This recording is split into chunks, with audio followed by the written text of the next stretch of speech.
Ako po si Leonora Abad, kasalukuyang nanghihingi ng tulong sa ako Bicol Party List sa pangunguna po ni Congressman Saldi ko. Sana po ako po ay inyong matulungan sa aking darating na operasyon sa June 25. Ang aking diagnosis po ay herniated nucleus pulposus. Maraming salamat po. Kamusta na po yung pakaramdam nyo ngayon? Ito po, nananakit pa rin po yung likod ko sa kabalakang ko. Ano raw itong sakit mo na natamo dito sa spinal cord? Bali, nagsimula po kasi itong sakit ko year 2022.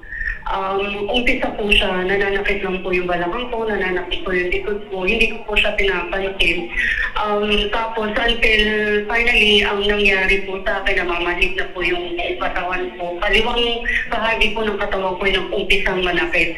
Bali parang may kuryenteng dumadaloy, tapos namamandis or parang nirarayungan na po yung paa ko, tapos naninigas na po yung kamay ko. Tapos po, nung nakaramdam po ako ng ganun, ang ginawa ko po, nagpa-check up na po ako sa doktor, sa ortho, spine ortho. Ngayon po, ang findings nila po sa akin, meron daw po akong parang slip disc, which is sinasabi nila, ayon po sa doktor ko, ay nakikita na daw po yung buto sa aking spine po. Opo, So, ito... nag-undergo na po ako ng MRI, tapos tuloy-tuloy na po, nag-therapy po, pero wala pong naging pagbabago. Opo, at sinasabi ng doktor, ma'am, is kailangan mong maoperahan. Opo. Nung bali, pangatlong beses po kasi ako nakapagpa-injection, madalas po kasi na i-emergency po ako kasi po, pabalik-balik lang po yung pananakit niya hanggang sa naging worse na lang po yung pakiramdam. Opo, gaano daw kadelikado ito, ma'am?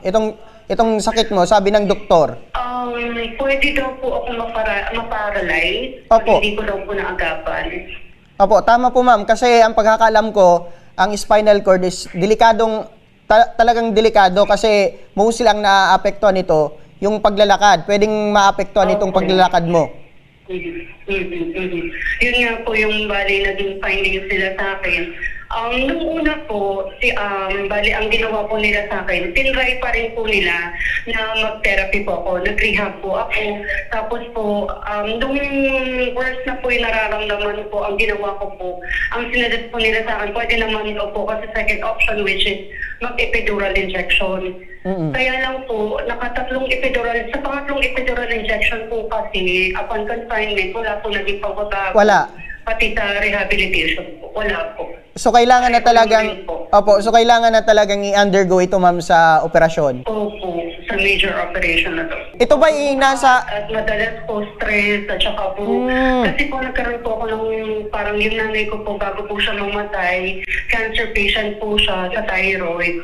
Ngayon po, ang maling pagbubuhat po yung naging cause siguro po nito at saka madalas pong pagkadulas. Okay. Kapag nadudulas po ako madalas. Tumatama po yung balakang ko, yung likod. Ano ba, ma'am? Na-outbalance ka? Yes po, parang ganun po. Parang ang nangyayari po, na nag-weak na po yung tuhod ko, yung binti ko. So tama nga yung sinabi ko, ma'am, talagang naapektuhan dito is yung paglalakad. Ano, ma'am? So kailangan na talagang undergo ka, ma'am, sa operasyon. Okay. Ano ba, ma'am, yung trabaho mo? Ngayon po, call center agent po ako. Isa po siguro din sa naging cause ng pananakit ng likod ko is yung sobrang haba po ng oras ng pagtatrabaho, which is 8 hours po, 8 to 9 hours. Kaya madalas po kapag yung nalolongkol po ako, hindi po kagad ako nakakatayo. So ngayon po, yung position ko rin po sa sitting position, mali rin po, mas madalas. Yun ang sabi ng doktor sa akin. Opo, so may possibility na dahil rin sa iyong trabaho is nakuha mo itong sakit mo.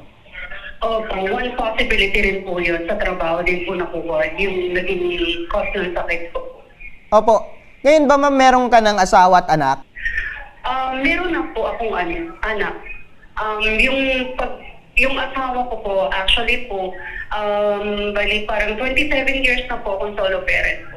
Ever since po nung nagkaroon ako ng anak is hindi po nagiging laging failed relationship po kasi.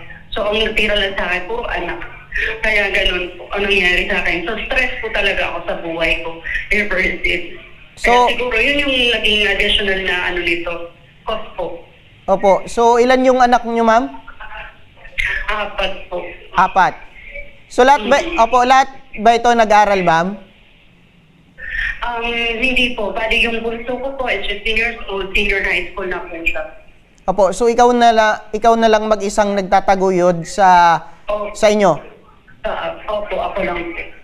Opo. Also po, may trabaho naman po yung pangalawang anak ko, which is nakakatulong din naman po siya. Pero hindi pa rin po nagiging sapat. Opo. So, meron ka pang, maliban dito ma'am sa pagpapacheck up mo, meron ka pang iniinom na gamutan? Meron po akong acid reflux, which is hindi naman po siya actually ginagawa ko maintenance. Ang ginagawa ko lang po, kapag po nakakaramdam ako ng pangangasin ng sikmura, doon lang po ako madalas na umiinom ng gamot. Ngayon po ba ay nagpapatuloy ka pa rin ma'am sa pagtatrabaho? Opo. Kahit ganito po yung nararamdaman ko, patuloy pa rin po ako sa pagtatrabaho.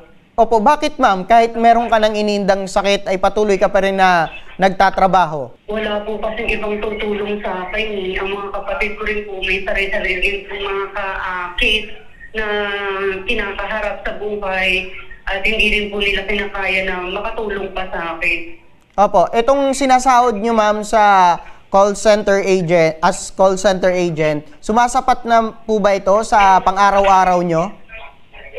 Actually po hindi. Sobra pong kulang kasi po ever since po na nagtrabaho ako, bago pa po mamatay ang nanay ko hanggang sa namatay po, tapos po nagkasabay pa po na naging stroke patient po ang tatay ko for almost 6 years na po siyang stroke patient.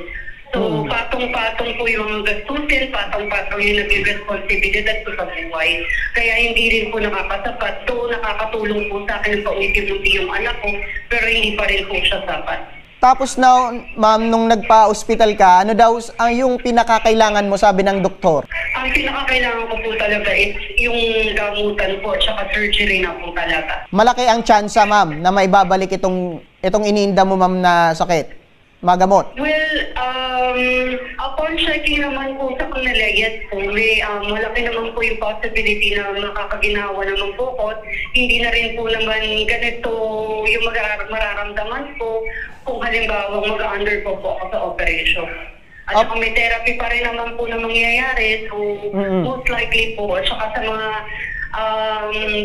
dinidepende naman nila sa mga cases na kumbaga wala naman pong bumabalik na yung mga dating nakaramdam po ng ganito. Opo. At sabi ng doktor, ma'am, kailan po yung magiging operasyon nyo at surgery? June 25 po. Itong taon na to po. So malapit na? Bali next week po. Opo, Oo, next week. na po. Opo, nasa magkano daw aabutin, ma'am, kung meron ng ibinigay?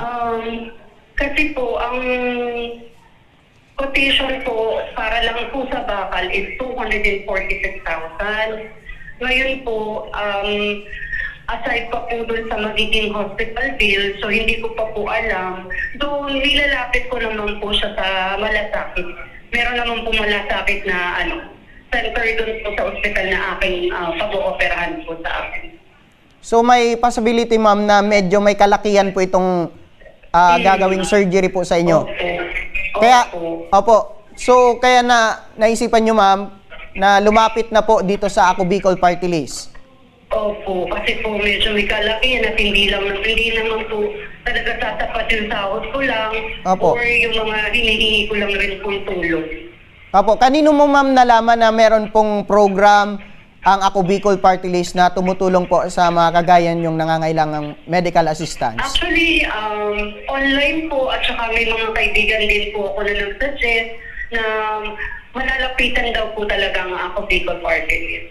Sige po, ma'am. Guaranteed daw po. Opo, tama po yan, ma'am. Kaya dahil dyan, para sagutin ang pangangailangang medikal, nasa kabilang linya ng ating telepono ngayon si Sir Alvin Martinez, ang Supervising Political Affairs Officer ng Ako Bicol Party List. Actually, sir, yung kondisyon ni patient Leonora Abad po ay isang komplikadong sitwasyon dahil Tama po. meron po siyang herniated nucleus pulposus, kumbaga po sa spine po yata ang kanyang problema. Opo. Ngayon po, napagpasyahan po ito ng Ako Bicol Party List at siya po lumapit sa atin at pati kay Congressman Saldico, lumapit po si patient Leonora mag-aambag din po ang Ako Bicol Party List ng parang kanina po sa pasyente natin noong una. Bibigyan po ng Ako Bicol Party List si Nanay Leonora ng halagang 46,000 worth na guarantee letter. Ayun. Sir Alvin, ano po yung magiging proseso para makuha po ni Nanay Leonora po itong tulong? Ang gagawin lamang po ni Nanay Leonora po ay hihintayin lang po niya. Total naman po ito ipinoroseso na ngayong araw ng Ako Bicol Party List papuntang DOH, no, para mailabas na yung guarantee letter niya. Hintayin lamang po ni Nanay Leonora yung tawag ng ating staff. Ayun. Para kung kailan po pwedeng kunin na yung guarantee letter. Siguro mga ilang araw lang po ito na ipoproseso ng Department of Health at magkakaroon na siya ng GL na worth 100,000. Opo. So, ibig sabihin, garantisado na po na mabibigyan po ng Ako Bicol Party List ng tulong po ito si Nanay Leonora. Opo, garantisado po ang tulong ng Ako Bicol Party List na yan. Nanay! Yes po. Apo, narinig niyo po si Sir Alvin. Opo. Apo, anong masabi natin na tutulong po ang Ako Bicol Party List sa inyong nalalapit na gamutan? Opo. Maraming salamat po sa tulong ng Ako Bicol Party List sa pangunguna po ni Congressman Saldi po, lalo na po sa Tabang Oramis. Apo. Maraming salamat po. Napakalaking tulong po nung narinig po. Ibibigay ko ng Ako Bicol Party List. Dahil po dyan, Nanay Leonora, may team po kami dyan sa Kongreso na tututok po sa inyo at aalalay upang masiguro na matatanggap nyo pong tulong sa Ako Bicol Party List. Okay po. Maraming salamat po at pagpalain po kayong Panginoon.